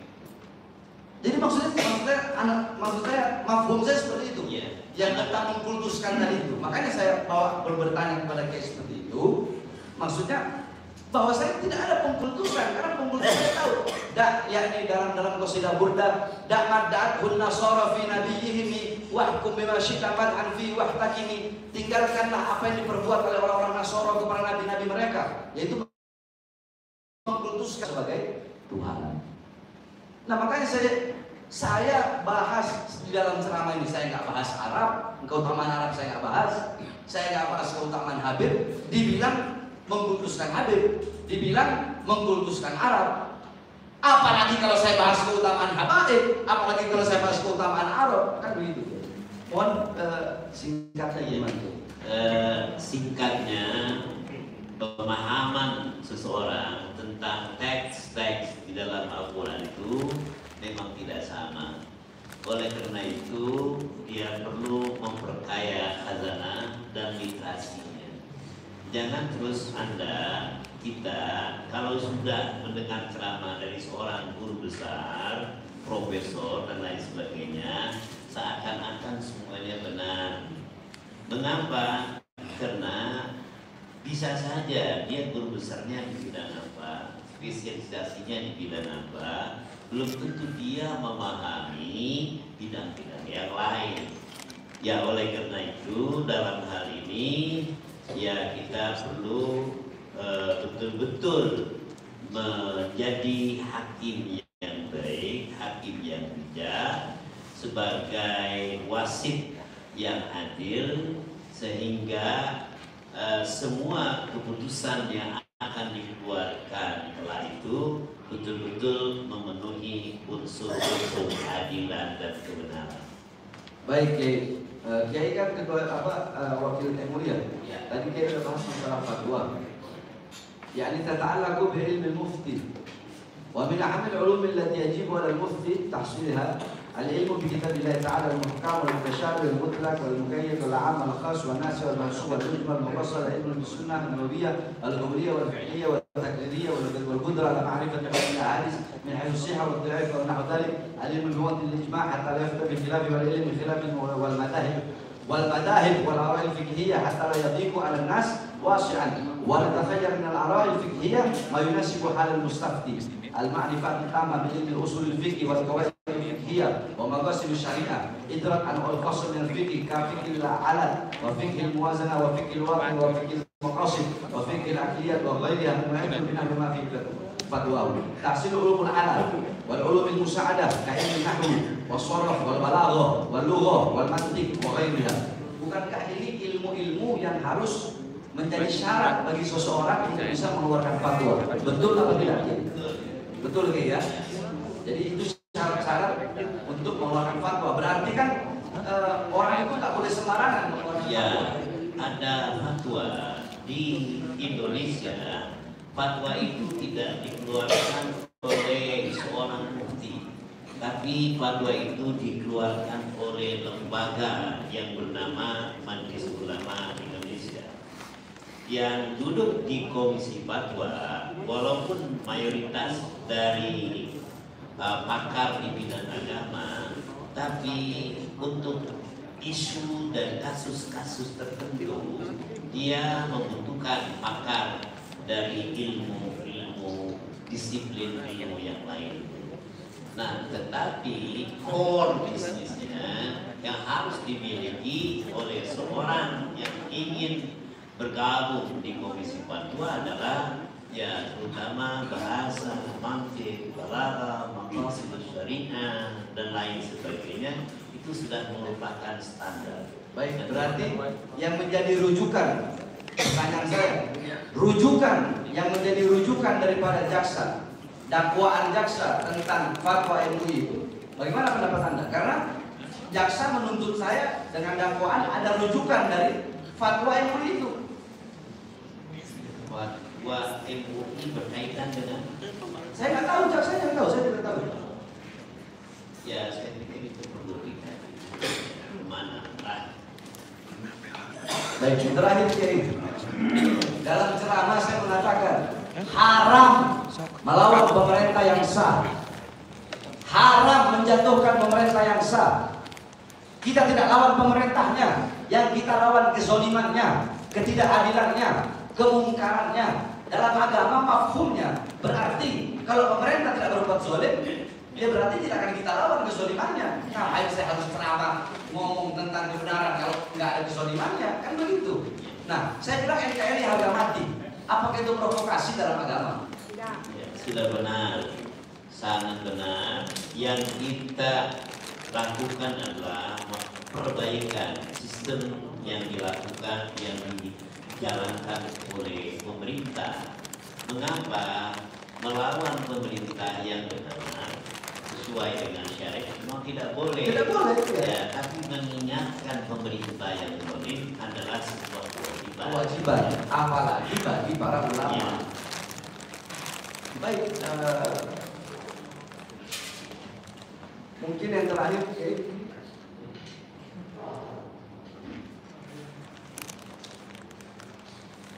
di situ dalam ceramah saya dilaporkan itu,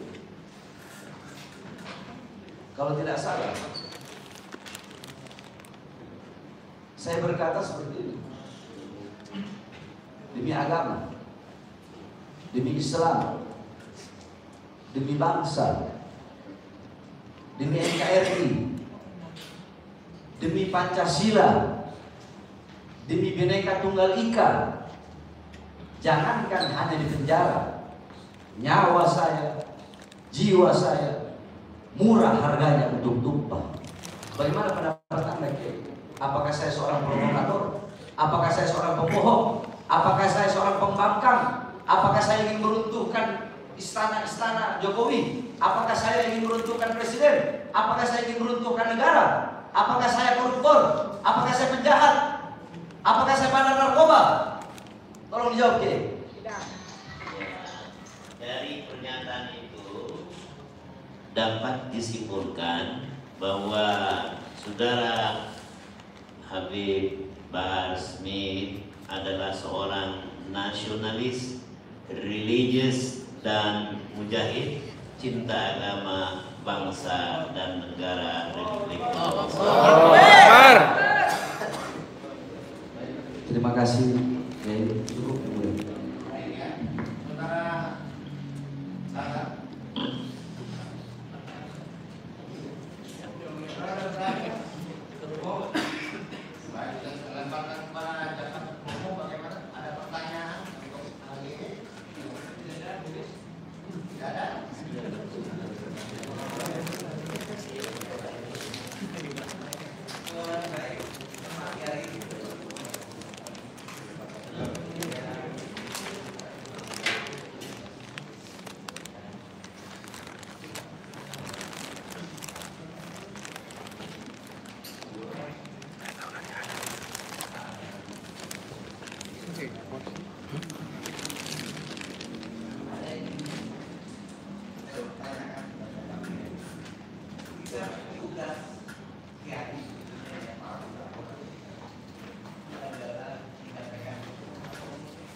yang bisa menegakkan atau menjalankan melaksanakan nahi munkar terutama ini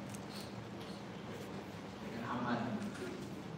Artinya semua orang bisa menerima dengan lapang dada dan tanpa harus memusuhi orang menyampaikan ajakan nahi munkar. Bukankah sebetulnya fungsi dakwah itu bagaimana supaya orang mendapat hidayah? Karena apapun ajakannya dengan cara apapun mengajaknya, kalau hidayah itu enggak didapat, dia membagi juga hidayah itu adalah urusan Allah. Hidayah itu mengatakan hidayah kepada orang. Rasulullah aja gagal, pernah gagal, pernah tidak dapat hidayah. Nah, dari pakaian ini supaya didengar oleh semua orang kita semua, supaya kita tetap bisa beramal ma'ruf nahi munkar, tetapi kita tidak harus berhadapan pada hukum atau mungkin dengan cara-cara kekerasan lain. Karena tidak semua orang mau menerima ajakan nahi munkar. Banyak faktor kepentingan orang yang kemudian merasa terganggu sehingga orang itu meradang kalau mendengar nahi munkar. Begitu kayak. Terima kasih Bapak. Menurut teman saya dari pengalaman empiris Sekarang saya sudah 68 tahun berkeliling dunia ke negara-negara yang di bawah pimpinan yang diktator sampai negara yang sangat adil, rakyatnya sejahtera dan makmur. Saya mungkin salah, kita mungkin berbeda pendapat untuk membentuk sebuah pemerintahan yang baik, demokratis, di bawah naungan ridho Allah dan ridho Tuhan. Yang pertama adalah masalah ilmu pengetahuan. Jadi ilmu ini sangat menentukan arah sebuah bangsa dan negara. Di mana saja saya melihat sesungguhnya demokrasi tidak ada arti apa-apa apabila orang itu tidak berilmu. Yang kedua, tentu bagi kita umat Islam ada nomor satu adalah keyakinan yang disebut di dalam bahasa Inggrisnya adalah faith, iman adalah agama. Di Barat yang sudah sejahtera, tapi mereka mengalami the spiritual hunger, kekosongan spiritual. Nah, ini harusnya tidak boleh terjadi di negara Islam. Beberapa negara Islam yang sudah hampir mendekati ke sebuah sistem pemerintahan yang adil, antara lain Qatar. Itu sebuah negara yang cukup bagus. Kemudian Kuwait, kemudian Uni Arab Emirat. Nah, mereka ini betul-betul rakyatnya menikmati pendidikan yang sangat bagus, di samping ya pemimpinnya yang sangat peduli. Maka yang ketiga adalah pemimpin yang adil, pemimpin yang bijak. Ini sangat relevan dengan perintah Nabi bahwa salah satu la turaddu da'watuhu, 3 kelompok manusia yang tidak akan ditolak doanya. Yang pertama adalah al-imam al-adil, pemimpin yang adil, kemudian orang yang berpuasa, kemudian doanya orang yang terzalimi. Kalau Bapak mengatakan bagaimana kita bisa meraih sebuah pemerintahan yang adil makmur apabila pemimpinnya tidak adil, adalah sesuatu kemustahilan. Bagaimana demokrasi bisa menghadirkan kesejahteraan tanpa ada peningkatan kualitas pendidikan adalah sesuatu kehampaan. Bagaimana semuanya itu bisa dicapai, bisa menentukan apabila minus dari keimanan yang akan terjadi seperti di Eropa, Amerika, kemudian Jepang, dan lain-lain. Mereka sejahtera, tapi di sisi lain mereka sekarang mengalami kehilangan jati diri, kurang agama, timbullah begitu banyak penyakit. Penyakit antara lain yang sangat berbahaya adalah LGBT. Nah, LGBT ini sebagai bagian yang tidak terpisahkan dari hilangnya keimanan dan ruh, sehingga mereka sekarang bingung kemana harus kembali, dan itu yang harus kita jawab. Dalam konteks Indonesia dengan 278 juta penduduk, 63% penduduk kita baru hanya memiliki ijazah SD. Jadi perlu ada peningkatan ke SMP, ke SMA, dan ke perguruan tinggi. Selama yang ber-SD, maaf saya mengatakan ijazah SD bukan menghina, mereka tidak mungkin bisa diajak bicara seperti kawan-kawan kita yang sudah menikmati pendidikan lebih tinggi.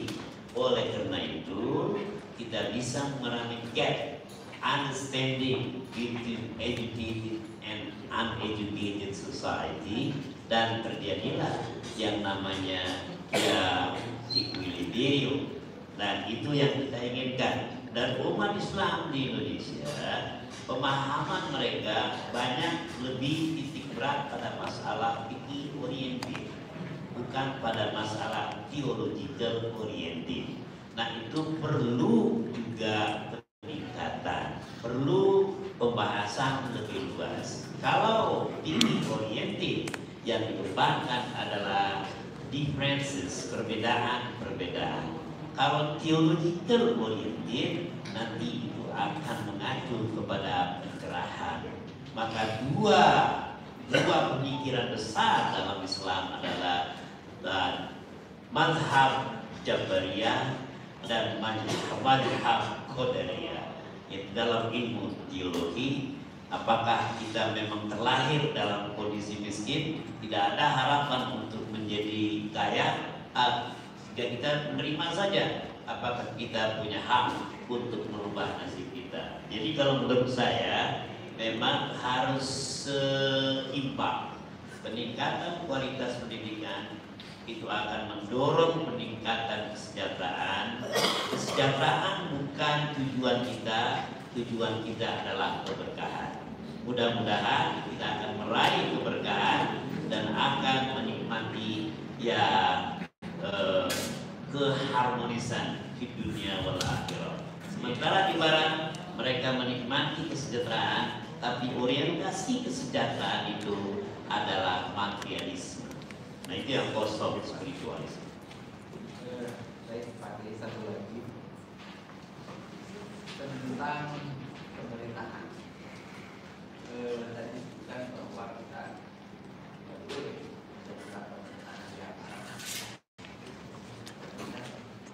pendidikan berdasarkan konstitusi,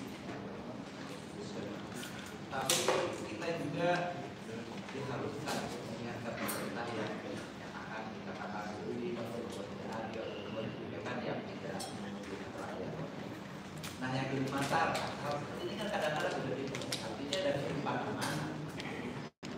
Manakala ada satu orang mengatakan bahwa kebijakannya adalah logis, tidak adil, tidak menurunkan rakyat, ini kan juga dibantah oleh yang lain. Nah, manakala seseorang yang mengutarakan pengiriman oknum pemerintah itu dengan cara-cara ajakan, lawan, lain gitu. Jangan kelompok sampai kita penghabisan kata-kata seperti itu. Sedangkan jamaah itu kan dari berbagai kalangan, tidak semuanya punya intelektual yang cukup. Maaf, tidak ada orang yang mengatakan bukannya gitu ya. Jadi kalau yang mengajar adalah orang yang berkarisma, orang yang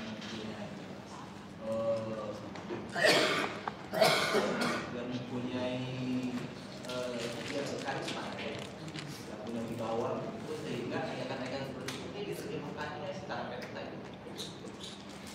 Mungkin tidak terjadi apa-apa, tapi hal-hal yang disampaikan secara berulang-ulang terhadap keadaan-keadaan yang menurut sangkaan bahwa itu merupakan perbuatan pemerintah yang adil, yang tidak berpihak kepada rakyat, itu akan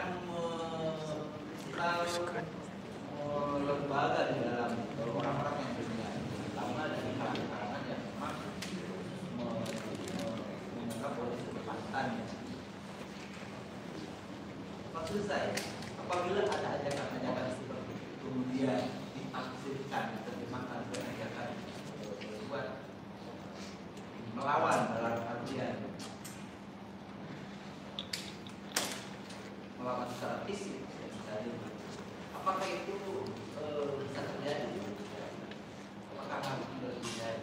Nah, kalau memang itu kata-kata bisa terjadi, sebenarnya apa sih yang harus dilakukan untuk melawan kezaliman itu? Sehingga tawar suraman kaina benar lalu nanggalan itu. Terima kasih, Pak. Di dalam Islam, core bisnis untuk menegakkan memberikan kesejahteraan, ketenangan itu adalah law mengatakan innahu ahlaka man kana qablakum, sesungguhnya umat-umat sebelum kamu sudah hancur. Ya, mengapa? Karena mereka tidak adil dalam menegakkan keadilan. Mengapa? Kalau yang mencuri itu adalah dari kelompok miskin, segera ditangkap. Tapi kalau yang mencuri, yang korupsi itu adalah kelompok orang kaya, dibiarkan. Jadi kita lihat saat ini di negara kita dengan segala mungkin kekurangan dan kelebihan, saya menilai dan juga kawan-kawan adalah law enforcement problem. Jadi law enforcement adalah salah satu pilar daripada demokrasi. Kalau ini tidak terjadi, kalau ini dibiarkan, maka kepercayaan publik trust itu akan susah kita bangun. Nah, kalau ini bisa ditegakkan, maka yang lain akan dengan mudah bisa dengar suara kita. Nah, tolonglah pemerintah ini memberikan suri tauladan. Nih, orang salah, tangkap, adili, masukkan dia karena kesalahannya.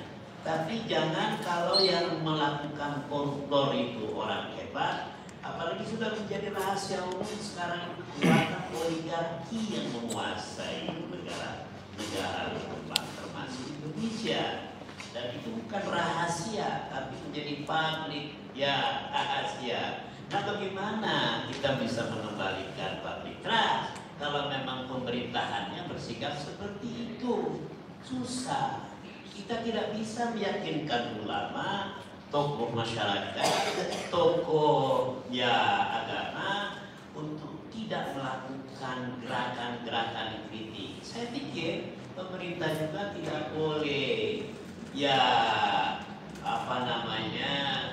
menolak kritik, atau pemerintah juga tidak boleh anti terhadap kritikus. Selama masih ada kritik, berarti masih ada kepedulian rakyat kepada pemerintah. Tapi kalau nggak ada kritik, sudah berarti kita berada di negara diktator seperti kita. Jadi berbahagialah kita yang tinggal di Indonesia, masih suka mengkritik pemerintah, mengasih solusi. Ya, mudah-mudahan ke depan pemerintahnya lebih bagus. Ya, amin. Amin. Mungkin juga ya.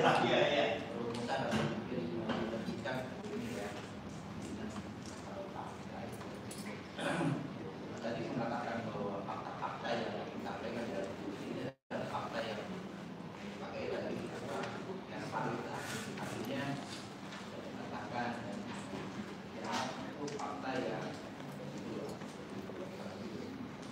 tapi tadi pakai mengatakan bahwa fakta itu bukan dari hasil diperoleh dengan bukan hasil penyelidikan, tapi merupakan pemantauan, ya, pemantauan antara lain dari keluarga korban, kemudian dari media sosial. Nah, jadi bukan terutama media sosial bukan data-data sekunder, artinya bisa dari berbagai sumber juga. Media sosial secara umum korban juga. Jadi yang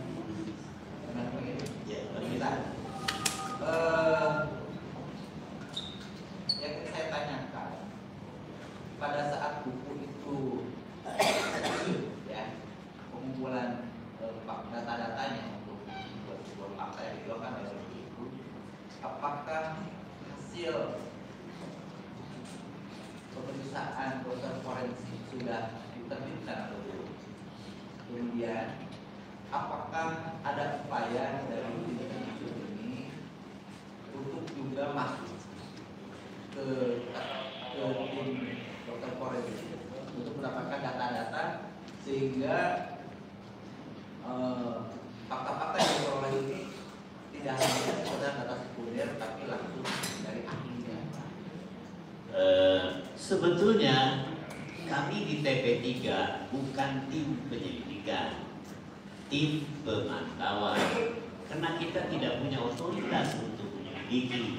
Kita bukan penegak hukum, kita bukan polisi dan TNI. Komentarnya lebih ke moral. Ya, moral background, tapi jangan terus menyepelekan nilai pemantauan dari aspek moralitas. Yang kedua, itu bukan hanya sekedar data sekunder, data primer yang kita kumpulkan setelah melakukan berbagai macam penelitian dan komunikasi langsung kepada korban. Kemudian foto-foto forensik itu kami dapatkan langsung, Pak. Itu bukan dari orang lain, tapi kita punya jalur sendiri dan mendapatkannya. Dan mendapatkannya itu kita punya trik sendiri, Pak. Dan oleh polisi tidak mungkin mereka berikan kepada kita, dan sudah menjadi rahasia umum. Jadi ini sudah pada saat kami bertemu dengan Presiden Jokowi, beliau bilang silakan dilanjutkan. Ya, kalau memang ada data-data lain dikumpulkan silakan. Lagi satu lagi, ya, apakah diganti ini berupaya untuk menempatkan second opinion ya dari dokter forensik lain mungkin yang independen, kalau memang dokter forensik yang teraktif mengatasi dari kalangan pihak yang ada kepentingan. Ya, kami kan sudah minta kepada kepolisian agar diberikan kesempatan untuk melakukan forensik, tapi itu tidak dapat izin. Kita sudah punya tim forensik sendiri. Ini masalahnya memang kemudian berbagai macam upaya dilakukan oleh pihak pemerintah, akhirnya kita tidak lagi begitu bersemangat dan kita serah pemerintah mau seperti apa, yang penting kita sudah melakukan itu.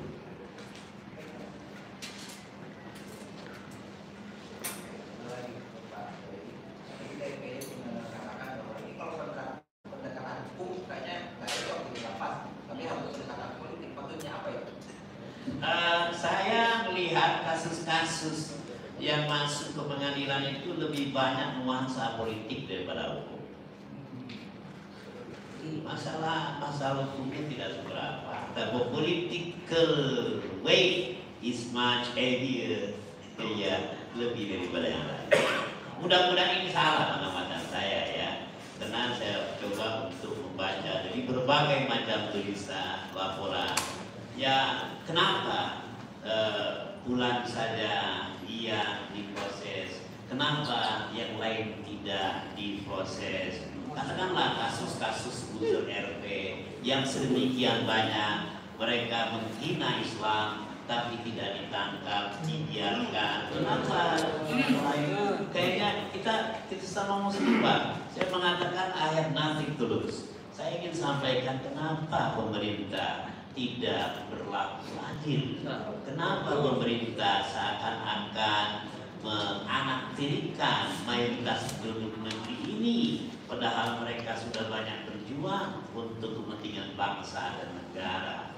Dan pada akhirnya siapa yang menikmati kesejahteraan saat ini? Apakah kita atau mereka? Kita harus terus terang saja bertanya, istafti qalbaka, tanya hati nurani Anda, apakah kita sudah berjuang atau belum berjuang?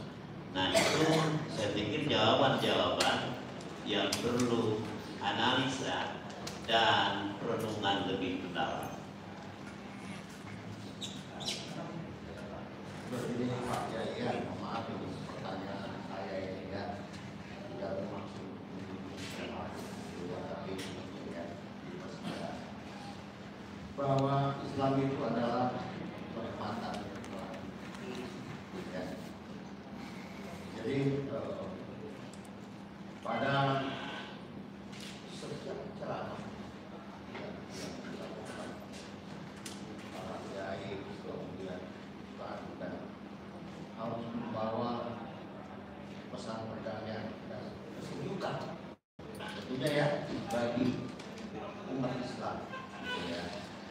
Tentunya ya dengan adanya kasus dalam perkara ini telah menjadi tersebut dengan membawa tadi dikatakan oleh Pak Kiai ya politik, kemudian ada kasus kilometer 50. Tentu ya ketika berbicara itu seolah-olah kembali arti maaf dengan apa yang dikatakan oleh Pak Kiai itu ya mengenai tadi putih dan sebagainya, bahkan kami mendengar juga saksi wakil sekretaris Pak Munawar itu kemarin ya sudah berusaha dengan mengirimkan 50 kendaraan ya itulah peradilan HAM internasional ya. Nah, kalau membawa masalah ini ya, yang lain-lain gitu ya, begini seolah-olah bahwa dalam ceramah itu politik bisa larinya kan. Nah, sedangkan untuk berpolitik tersebut haruslah ya, kita politik juga ya tentunya melalui standar yang ditentukan oleh undang-undang. Misalnya kita masuk partai tertentu, masuk sebagai anggota DPR RI dan sebagainya, ya. Kalau sekiranya ya ceramah yang baik dan benar itu menurut ajaran Islam yang dibawa oleh Rasulullah yang ya cocok untuk bangsa Indonesia ini, kira-kira yang bagaimana menurut Pak Kiai sebagai ahli? Yang baik dan benar yang membawa kedamaian dan umat yang menyenangkan sehingga mendapatkan hidayah itu di mata Allah Subhanahu wa taala. Bagaimana itu kira-kira tanpa melibatkan hal tersebut membawa kedamaian? Karena hal-hal seperti yang tadi dikemukakan itu mungkin ada penyelesaiannya di luar jalur tanpa harus dikemukakan melalui ceramah-ceramah keagamaan. Kira-kira bagaimana? Pak, Islam itu adalah agama yang sangat aman. Dia tidak bisa dipisahkan dari politik, tidak bisa dipisahkan dari ekonomi, tidak bisa dipisahkan dari budaya. Satu kesatuan yang very comprehensive. Kalau kita ingin mendapatkan keberkahan Islam yang rahmatan lil alamin, saya ini anggota tim Peace Mediation Afghanistan dengan Pak Yusuf Kala, dan saya sudah beberapa kali ke Afghanistan berdiskusi dengan Taliban.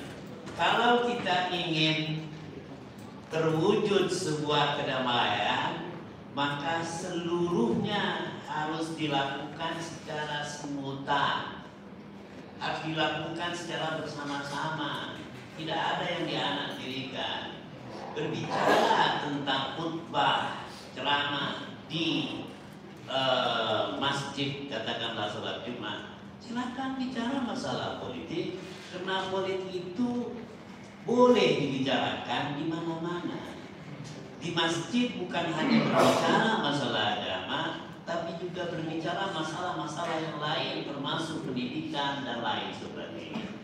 Oleh karena itu, belum ada role model yang baik di dunia Islam di mana kita bisa jadikan sebagai sebuah percontohan.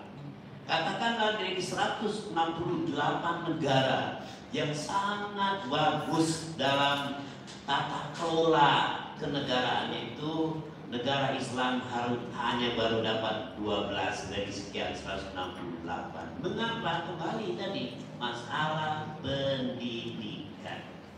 Pada saat pendidikan ini bagus, pendidikan ini harus integratif, ya harus ya tidak diskriminatif, bukan hanya pendidikan agama, tapi pendidikan non agama.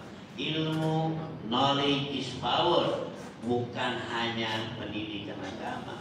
Nah, oleh karena itu kolaborasi antara pemerintah, stakeholders, civic society itu perlu segera dibangun. Dan saya dari Majelis Ulama sudah beberapa kali mengusulkan, tolong supaya direinterpretasi tentang definisi pendidikan agama. Seperti apa pendidikan umum seperti apa sehingga hasilnya, outputnya bisa memenuhi harapan anak-anak bangsa. Disinilah kita perlu banyak bicara, perlu banyak berdiskusi, tanpa harus yang satu menyalahkan yang lain, kemudian yang satu menganggap wah ini sumbu pendek dan lain sebagainya. Nah, itu tidak akan menyelesaikan masalah. Jadi diskusi-diskusi yang dibangun baik itu tingkat lokal atau tingkat nasional untuk pemecahan bangsa, memang mereka-mereka yang sudah kerak, mentally kerak itu harus dibabat, dihabiskan. Nah, kita harus punya generasi berikutnya yang tidak terkontaminasi oleh perilaku korupsi. Nah, baru itu akan bisa kita bangun. Susah kita membangun apabila pemimpinnya sudah terpapar berbagai macam penyakit sosial, dan susah kita bisa berharap dari mereka. Jadi memang harus ada kata Imam Al-Ghazali, tazkiyatun nufus, unify your inner power dari berbagai macam penyakit, baru Anda akan masuk seperti yang disampaikan oleh Habib Smith, masalah tariqah sufiyah, kesucian diri, pembersihan diri dan lain sebagainya, baru nanti nyambung, Pak. Nah, mudah-mudahan ini akan bisa terwujud apabila tidak semua punya social responsibility untuk menjadikan Indonesia lebih maju. Terima kasih.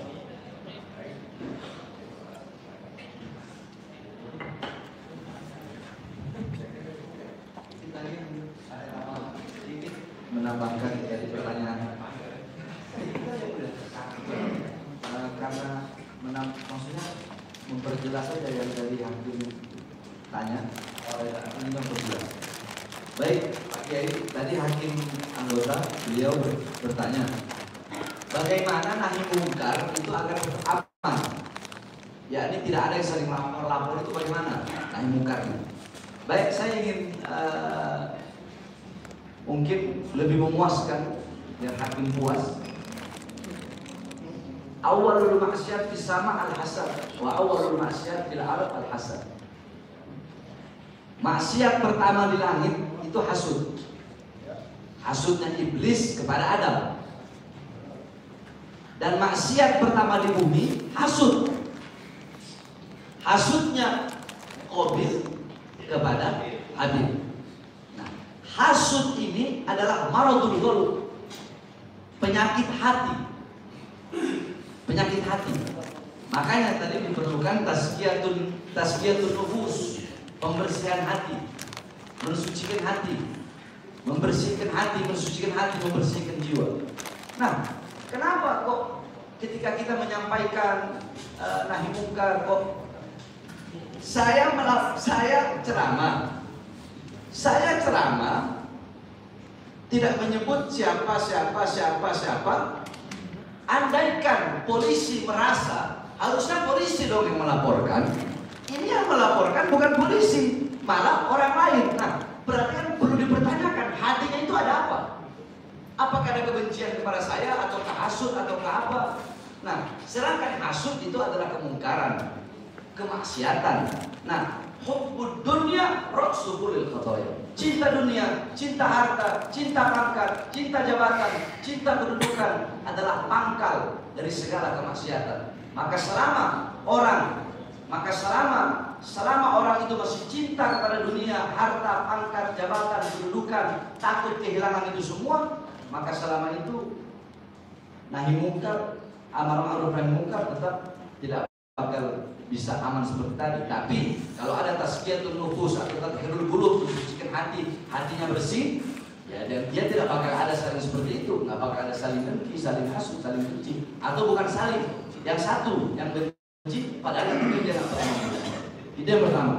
Yang kedua, tadi hakim juga mengatakan bagaimana sumbu pendek, terus apakah bisa menjadi sebab ada keonaran fisik dengan kata-kata penceramah yang punya karisma dengan mengatakan lawan kezaliman sampai titik darah penghabisan. Sedangkan di dalam ceramah itu juga ada kata haram. Apakah itu balance? Sehingga tidak menjadikan beda, yakni ada taukid, penguatan. Seperti Rasulullah berkata, "Man li Ka'ab bin Ashraf faqad adallahu wa Rasul." Siapa yang bisa membunuh Ka'ab bin Ashraf karena telah menyakiti Allah dan Rasul? Kalau itu jelas, itu penguatan dari Rasulullah. Apakah saya pernah bilang, siapa yang mau, siapa yang bisa hancurin? Kalau saya bicara, siapa ayo kita gedung, kita rubuhkan Polres, kita rubuhkan gedung kecamatan, atau kita rubuhkan istana, atau kita ini. Nah, kecuali seperti itu baru nggak masuk di akal orang-orang yang tadi itu berbeda wawasan seperti yang Hakim mengatakan tadi. Itu yang kedua. Kemudian masalah politik, ya masalah politik tadi Hakim kedua bertanya,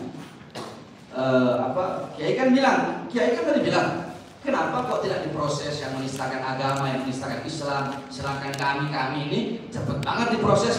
Jawabannya hanya satu, Kiai, karena mereka berada di pihak kekuasaan. Itu saja. Kemudian tadi Hakim yang mulia Hakim ketua, apakah mengungkit kembali, ataukah apakah dendam, ataukah seolah-olah dalam ceramah itu berpolitik? Terus ceramah yang cocok untuk bangsa Indonesia itu seperti apa? Pertanyaan saya, penjajah dulu dan penjajah sekarang itu beda. Penjajah dulu jelas kelihatan, nampak bawa senjata, menembaki rakyat pribumi Indonesia, jelas. Nah, penjajah sekarang itu nggak kelihatan, penjajah gaya baru. Makanya caranya juga harus berbeda. Kalau pahlawan zaman dulu, mereka mengorbankan nyawa, jiwa, demi apa? Demi memerdekakan Indonesia. Nah, kalau yang sekarang ini kebanyakan mereka bukan mengorbankan nyawa, bukan mengorbankan jiwa, tapi rakyat yang mereka korbankan. Rakyat yang mereka korbankan, bangsa yang mereka korbankan, Indonesia yang mereka korbankan demi kepentingan perut dan kepentingan kekuasaannya, serta kepentingan pribadinya, kepentingan duniawinya masing-masing. Terima kasih yang mulia. Tolong dijawab dari 4 poin tadi atas ini saya ke lagi. Ya, terus terang kita ini hidup di dunia, tidak boleh kita punya pandangan bahwa dunia ini adalah tidak ada apa-apanya, karena kita hidup di dunia, persiapan segalanya harus di dunia. Untuk itu memahami surah At-Taubah ayat 24 ada 8 itu yang akan mengganggu kita untuk berjuang di jalan Allah. Surah At-Taubah 24 itu dipahami dengan baik agar tidak salah persepsi. Nah, kita mudah-mudahan dengan adanya komunikasi seperti ini timbul understanding dan kesepahaman yang lebih baik, mengurangi berbagai macam tuduhan atau sakwa sangka. Tapi tidak berarti kita akan berdiam diri melihat ketidakadilan. Ketidakadilan dalam bentuk apapun harus kita sampaikan. Cara dan metodologi penyampaiannya itu yang harus disesuaikan dengan situasi dan kondisi. Kalau memang pemerintah menganggap itu terlalu banyak berlebihan, ya saya pikir kita harus mengajar diri juga mengapa mereka melakukan kritik dan demo seperti itu, karena tidak ditanggapi. Seandainya ditanggapi, mungkin demo-demo itu akan sendirinya redam. Mengapa mereka diperlakukan begitu keras pada saat berdemo? Apakah tidak ada cara lain yang lebih baik untuk melakukan dialog kepada anak-anak bangsa? Dan semuanya itu perlu penyesuaian. Kita mengaku ke DPR, mereka juga agak jarang untuk merespon aduan kita. Ke MPR juga sama. Jadi seakan-akan banyak umat ini yang sudah habis kehilangan kesabarannya. Mereka bilang, kemana harus kita mengadu? Ya, ke DPR tidak diterima, ke sini tidak diterima, maka mereka datang ke MUI. MUI menyampaikan itu ke DPR dan ke eksekutif.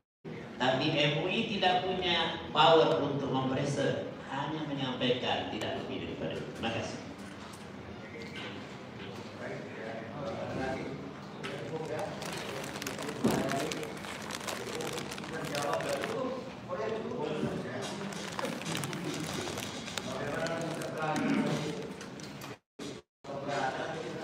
keterangan ahli semuanya saya terima ini.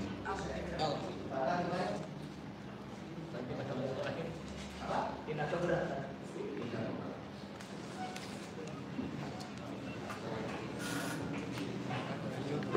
Pak Kiai, mau pulang lagi ke Jakarta ya?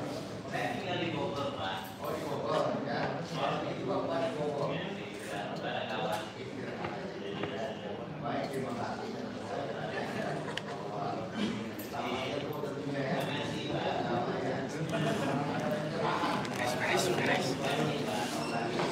Baik, terima kasih. Bapak Kiai.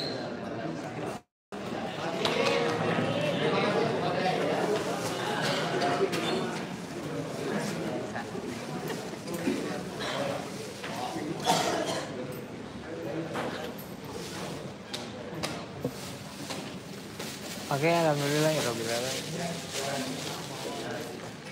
Sidang Parantos Rengsek.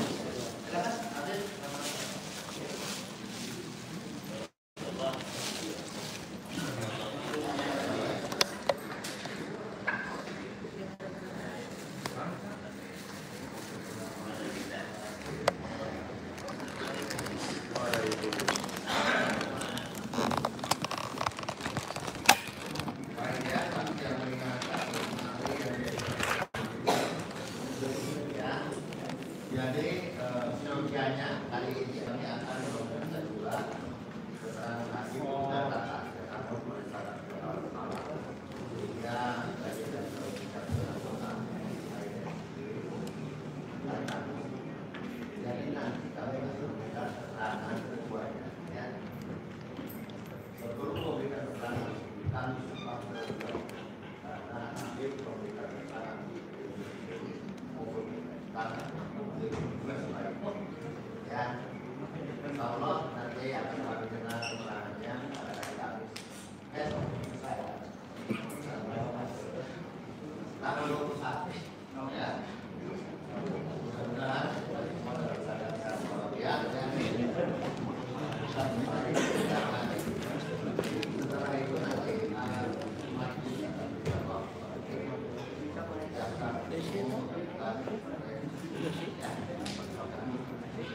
ada yang mau ditanyakan kembali? Ada. Apa itu? Buat pemeriksaan. Nanti bagaimana? Dengan apa satu satu? Kalau nanti kalau waktu saya nggak di sini bisa nggak? Kayak saya nongkrong di mana?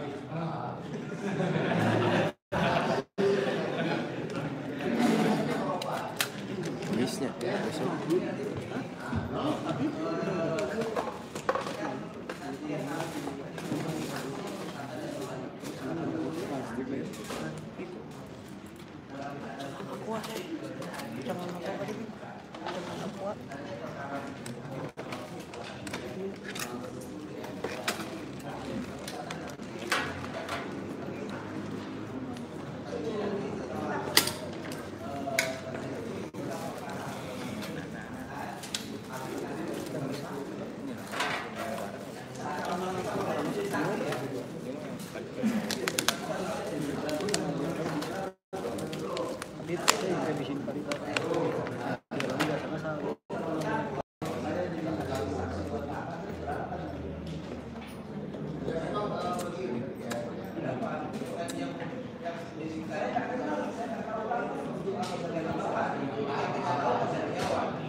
Bang, pangnyaletingkeun Bang.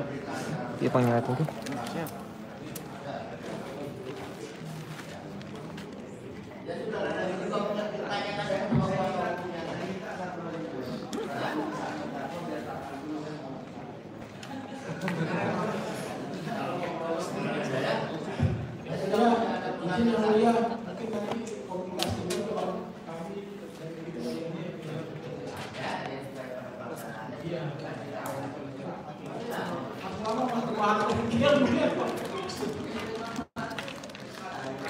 Oke, begitu ya. Minggu Selasa nggak bisa ya Pak?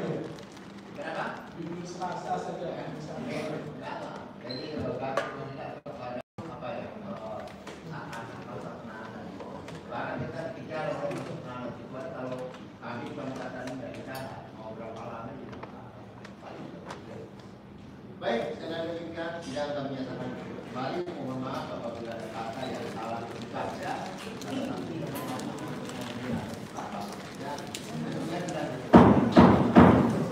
Oke guys, assalamualaikum warahmatullahi wabarakatuh. Sedang ditutup ya guys.